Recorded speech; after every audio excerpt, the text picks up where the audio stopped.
નમસ્કાર મિત્રો, સ્વાગત છે તમારું અમારી ચેનલ નેવિકા સ્ટોરી પર એક નવા વિડીયોમાં।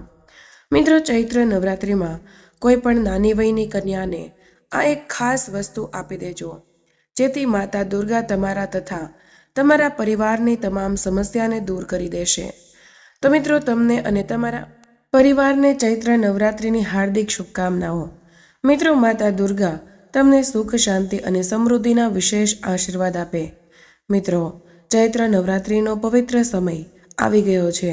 ચૈત્ર મહિનાની સુદ પક્ષની એકમને રવિવારથી એટલે કે 30 માર્ચ ચૈત્ર નવરાત્રિ શરૂ થાય છે આજના દિવસથી અને 7 એપ્રિલના દિવસે પૂર્ણ થાય છે। જો તમે ચૈત્ર નવરાત્રિમાં માતા દુર્ગાના આશીર્વાદ મેળવવા માંગો છો અને જીવનની તમામ મુશ્કેલીઓને દૂર કરવા માંગો છો તો આ ખાસ ઉપાય કરવાનું ભૂલશો નહીં, કેમ કે આવો પવિત્ર સમય આખા વર્ષ દરમિયાન એક જ વખત આવે છે અને આ સમય ચૂકી જશો તો આખું વર્ષ રાહ જોવી પડશે। તેથી જ આ ઉપાય કરવાનું ભૂલશો નહીં। મિત્રો, માત્ર એક નાનું અમથું દાન અને માતા દુર્ગાની અસીમ કૃપા તમારા જીવનમાં સુખ, સમૃદ્ધિ, શાંતિ અને આનંદ લઈને આવશે। કન્યાઓને આ એક વિશેષ વસ્તુ આપી દેતા જ તમારું ભાગ્ય બદલાઈ જશે। તો શું છે એ ચમત્કારી વસ્તુ? જાણવા માટે વિડીયોને પૂરેપૂરો જોવા વિનંતી। તો મિત્રો, હિન્દુ ધર્મમાં કન્યા પૂજાનું ખૂબ જ મહત્વ માનવામાં આવે છે। કન્યા પૂજા ફક્ત નવરાત્રિ દરમિયાન જ નહીં, પરંતુ કોઈ પણ શુભ કાર્ય પૂર્ણ થયા પછી પણ કરવામાં આવે છે। ચૈત્ર નવરાત્રિના સમય દરમિયાન કુંવારી કન્યાઓની પૂજા કરવી ખૂબ જ શુભ માનવામાં આવે છે। આથી જ તમારે સુખ, સમૃદ્ધિ અને સંપત્તિના આશીર્વાદ પ્રાપ્ત થાય છે। તેમજ કન્યાઓની પૂજા કરવાથી કુંડળીમાં નવગ્રહોની સ્થિતિ મજબૂત થાય છે। કન્યાઓની પૂજા કરવાથી તમારા પરિવારના દરેક સભ્યની પ્રગતિ થાય છે। મિત્રો, નવરાત્રિની શરૂઆતથી જ પહેલા કળશ સ્થાપનાનો મહાત્મ્ય છે। નવરાત્રિના અષ્ટમી અને નવમી તિથિએ કન્યા પૂજાને તથા હવન અને અન્ય કાર્યોને ખૂબ જ શુભ માનવામાં આવે છે। નવરાત્રિના 9 દિવસ પૂર્ણ થયા પછી કન્યાઓની પૂજા કરવાની પરંપરા છે। આ સમયે ગાઢ ઉપવાસ રાખી પોતાના ઘરમાં કન્યા પૂજા અવશ્ય કરવી જોઈએ અને કન્યાઓને એક ખાસ વસ્તુ આપવી જોઈએ। એવું માનવામાં આવે છે કે છોકરીઓ માતા દુર્ગાના સ્વરૂપે માનવામાં આવે છે। કન્યા પૂજા કરવાથી ઉપવાસનું કરવાનું પૂરેપૂરું ફળ પ્રાપ્ત થાય છે। ત્યાર પછી ઘરમાં સુખ, શાંતિ રહેશે। અષ્ટમીના દિવસે મહાગૌરીની પૂજા કરવામાં આવે છે। નવમી દિવસે રિદ્ધિ સિદ્ધિની પૂજા સાથે નવરાત્રિ પૂર્ણ થાય છે। તે ઉપરાંત દેવી ભાગવત પુરાણ અનુસાર જ્યારે દેવરાજ ઇન્દ્રએ ભગવાન બ્રહ્માને દેવી માવતીને પ્રસન્ન કરવા માટે વિકટ પ્રશ્નો કર્યા, ત્યારે તેમણે કુમારી કન્યાઓની પૂજાને શ્રેષ્ઠ રીત ગણાવી હતી। ત્યારથી આજ સુધી કન્યા પૂજા કરવામાં આવે છે। મિત્રો, આ વિડીયોમાં ચૈત્ર નવરાત્રિ સંબંધિત બધી જ મહત્વપૂર્ણ માહિતી જણાવીશું, જેમ કે કળશ સ્થાપનાનું મુહૂર્ત અને વિધિ, માતા દુર્ગાને કયા ખાસ ફૂલો અર્પણ કરવા જેથી માતાના વિશેષ આશીર્વાદ પ્રાપ્ત થાય, કયા ફૂલો અર્પણ ન કરવા અને ન ચડાવવા 100% ખાતરી આપશે। જો તમે આ વિડીયો પૂરેપૂરો જોશો તો તમારે અન્ય વિડીયો જોવાની જરૂરત નહીં પડે। તો મિત્રો, માતા દુર્ગાના આશીર્વાદ મેળવવા માટે કમેન્ટ બોક્સમાં જય માતા દુર્ગા ચોક્કસથી લખી દેજો અને વિડીયોને લાઈક કરી અને અન્ય લોકો સાથે શેર કરજો। સાથે જ ચેનલને સબસ્ક્રાઈબ કરવાનું પણ ભૂલશો નહીં। તો મિત્રો, હવે કન્યા પૂજાને સંબંધિત સંપૂર્ણ માહિતી વિશે જાણીએ। મિત્રો, દુર્ગા સ્તવનમાં કહેવામાં આવે છે કે ધૂળની પૂજા પહેલાં કન્યા પૂજન કરવું જરૂરી છે, પછી માતા ધૂળની પૂજા શરૂ કરો। મિત્રો, ઘરમાં શ્રદ્ધા ભાવથી કરવામાં આવેલું ભોજન ઘરના વાસ્તુ દોષને દૂર કરે છે। કન્યા પૂજનમાં 2 થી 10 વર્ષ સુધીની કન્યાઓને ભોજન માટે આમંત્રિત કરવું જોઈએ, એટલે કે ઘરે બોલાવવું જોઈએ। જે કન્યાઓને આમંત્રણ કરો છો તે કન્યાઓને માસિક ધર્મ શરૂ ન થયો હોય તે કન્યાઓ પૂજા માટે યોગ્ય માનવામાં આવે છે। કન્યાઓ સિવાય નાના ભૂલભુલૈયાઓને પણ ભોજન માટે બોલાવવું જોઈએ। તેમને હનુમાનજીના સ્વરૂપમાં માનવામાં આવે છે. કથાઓ પ્રમાણે જ્યારે વૈષ્ણો દેવી તપસ્યા કરી રહી હતી ત્યારે હનુમાનજીએ એ જ ગુફાની બહાર પહેરું આપ્યું હતું. હવે મિત્રો કન્યા પૂજાની વિશિષ્ટ વિધિ જાણી લઈએ. મિત્રો, કન્યા પૂજનના એક દિવસ પહેલા બધી જ દીકરીઓ અને બાળકોને આમંત્રિત કરો.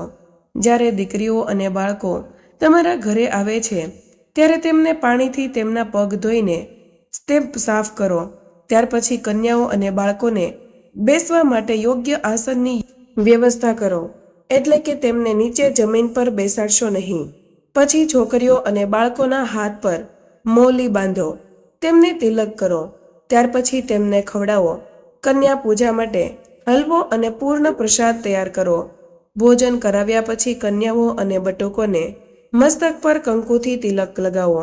ત્યાર પછી તેમના પગ ધોઈને તેમની પૂજા વિધિ કરો. સાથે જ તેમને ઉપહાર અને થોડી પાંસાની ધક્યાનો રૂપમાં આપો.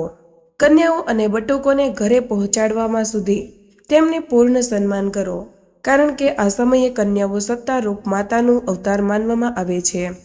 કન્યા પૂજાના દિવસે ભૂલથી પણ કન્યાઓને ઠપકો ન આપો. તેમના પર ગુસ્સો ન કરો, પરંતુ તેમનું સન્માનથી સ્વાગત કરો. કન્યાઓ તમારી વર્તનથી એટલી ખુશ થઈ જશે કે માતાના આશીર્વાદ તમારા પર વધુ રહેશે. કન્યાઓ આવી ગયા પછી તરત જ તેમને બેસવા માટે કહી દો. પ્રથમ તમારે તમારા હાથથી શુદ્ધ પાણીથી તેમના પગરખાને ધોઈને પછી તેમને સ્વચ્છ કપડાથી પગને પોંછીને બેઠક પર બેસાડવું. કન્યાઓને આસન પર બેસાડી અને તેમને તિલક કરવું. ધ્યાન રાખો કે તિલક કરતી વખતે કન્યાઓનું મોઢું ઉત્તર પૂર્વ દિશા તરફ હોવું જોઈએ.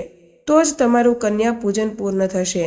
કન્યા પૂજામાં 9 કન્યાઓની સાથે એક બટુકને પણ બોલાવવું જોઈએ. આ બટુક ભૈરવો સ્વરૂપમાં માનવામાં આવે છે. જો તમે તમારી ક્ષમતાની અંદર ભોજન કરાવ્યા પછી કન્યાઓને દાન આપવું જોઈએ. કન્યા પૂજા માટે બનાવેલા ભોજનમાં ભલે કેટલાય પ્રસાદો હોય, પરંતુ તેમાં ખીર અને હલવો હોવા જ જોઈએ, કારણ કે આ 2 વસ્તુઓ વગર દેવીઓનો ભોગ પૂર્ણ થતો નથી. કન્યા પૂજા કન્યાઓના પગરખાને પહોંચીને અને પછી કન્યાઓના આશીર્વાદ લો અને તેમને વિદાય આપો. મિત્રો, કન્યાઓને કોઈ પણ સુંદર ભેટ એટલે કે ગિફ્ટ આપીને તેમનું દિલ જીતી શકો છો. આ મુજબ તમે માતા નવદુર્ગાને પ્રસન્ન કરી શકો છો. પ્રાચીન પરંપરા મુજબ કન્યાઓને ખાસ પ્રકારની ભેટ આપવી ખૂબ જ શુભ છે. મિત્રો, ફૂલ આપવું પણ શુભ છે. તેમ છતાં સાથે મેકઅપની કેટલીક સામગ્રી પણ આપવી જોઈએ. જો તમે દેવી સરસ્વતીને પ્રસન્ન કરવા માંગો છો તો સફેદ ફૂલ ચડાવો. જો તમારા હૃદયમાં કોઈ ભૌતિક ઈચ્છા હોય તો લાલ ફૂલ આપીને પ્રસન્ન કરી શકો છો. ઉદાહરણ તરીકે, તેમાં મીઠાઈનું પણ મહત્વ છે.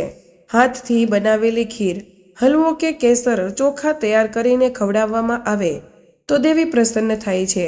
તેમજ ફ્રોક વગેરે કપડાં આપવા જરૂરી છે, પરંતુ ક્ષમતા મુજબ રૂમાલ કે રંગબેરંગી રિબિન પણ આપી શકાય છે. મિત્રો, દેવીને સારા નસીબ માટે પ્રાર્થના કરવા માટે છોકરીઓને 5 પ્રકારની મેકઅપની વસ્તુઓ આપવી ખૂબ જ શુભ ગણાય છે. તેમાં બિંદી, બંગડીઓ, મહેંદી, હેર ક્લિપ્સ, સુગંધિત સાબુ, કાજલ, નેલ પોલિશ, પાવડર તેમજ મિત્રો છોકરીઓને રમતગમતની સામગ્રી પણ આપી શકાય છે. આજકાલ બજારમાં આમ અનેક પ્રકારના સાધનો ઉપલબ્ધ છે. પહેલા આ રિવાજ પંચા, દોરડા અને નાના રમકડા પૂરતા સીમિત હતા. હવે ઘણા બધા વિકલ્પો ઉપલબ્ધ છે. છોકરીઓને શૈક્ષણિક સામગ્રી આપવી જોઈએ. આજકાલ બજારમાં વિવિધ પ્રકારની pen, pencil, copy, drawing book, compass, પાણીની બોટલ, લંચ બોક્સ ઉદાહરણ તરીકે છે. નવરાત્રિની અષ્ટમીને સૌથી પવિત્ર દિવસ માનવામાં આવે છે. જો આ દિવસને કન્યાને પોતાના હાથથી શણગારવામાં આવે તો દેવી વિશેષ આશીર્વાદ આપે છે. કન્યાના પગને દૂધથી ધોવા જોઈએ. પગ પર અક્ષત, ફૂલ અને કુમકુમ લગાવવું જોઈએ. છોકરીઓને તેમની ક્ષમતા મુજબ ખવડાવવું જોઈએ. કોઈ પણ ભેટ આપવી જોઈએ. કન્યા પૂજા દરમિયાન દક્ષિણા અવશ્ય આપો. મિત્રો, નવદુર્ગાના અંતિમ દિવસે ખીર, ગવાર ફળીનું શાક અને પૂરિયું દૂધમાં મિક્સ કરીને કન્યાને ખવડાવવું. પગમાં મહાવર અને હાથ પર મહેંદી લગાવવાથી દેવીની પૂજા પૂર્ણ થાય છે. જો તમે ઘરે હવનનું આયોજન કર્યું હોય તો તેમાં સમિધાને તેમના નાના હાથથી અવશ્ય મૂકો. તેને એલસી અને સોપારીનું સેવન કરાવો. આ પરંપરા પાછળની માન્યતા છે કે જ્યારે દેવી પોતાના દુનિયામાં જાય છે ત્યારે તેને ઘરની દીકરીની જેમ વિદાય કરવી જોઈએ. જો તમે કરી શકો તો 9મા દિવસે છોકરીઓને લાલ ચુંદડી ભેટમાં આપો. તેમને દુર્ગા ચાલીસાના નાના પુસ્તકો ભેટમાં આપી શકો છો. ગરબાના દાંડિયા અને ચણિયા ચોળી પણ આપી શકાય. છોકરીઓને ગરબા કરાવવાથી પણ દેવી પ્રસન્ન થાય છે. આ બધી જ વિધિઓ અનુસાર પૂજા કરવાથી દેવી પ્રસન્ન થાય છે. આખા વર્ષ માટે સુખ, સમૃદ્ધિ, કીર્તિ અને સૌભાગ્ય આપે છે. તમારી ક્ષમતા મુજબ કન્યાઓને ભોજન કરાવો. ખીર, પૂરી, હલવો અને અન્ય પ્રકારની મીઠાઈઓ અર્પણ કરો અને તેમને ખાવા માટે વિનંતી કરો. ભોજન પછી કન્યાઓને દક્ષિણા તરીકે ફળ અને ધન વગેરે આપો અને તેમના પગને સ્પર્શ કરીને આશીર્વાદ લો. એવું માનવામાં આવે છે કે કન્યાની પૂજા કરવાથી દેવી દુર્ગા પ્રસન્ન થાય છે અને ભક્તોના તમામ દુઃખ અને પીડા દૂર કરે છે. તો મિત્રો, આજનો માહિતીપ્રદ વિડીયો અહીંયા પૂર્ણ કરીએ છીએ. વિડીયો પસંદ આવ્યો હોય તો લાઈક અને તમારા મિત્રો સાથે શેર કરજો. ચેનલ પર નવા હોય તો ચેનલને સબસ્ક્રાઇબ કરવાનું ભૂલશો નહીં. મળીએ એક નવા વિડીયો સાથે. ત્યાં સુધી બધા જ મિત્રોને જય મા દુર્ગા, જય શ્રી કૃષ્ણ. ધન્યવાદ.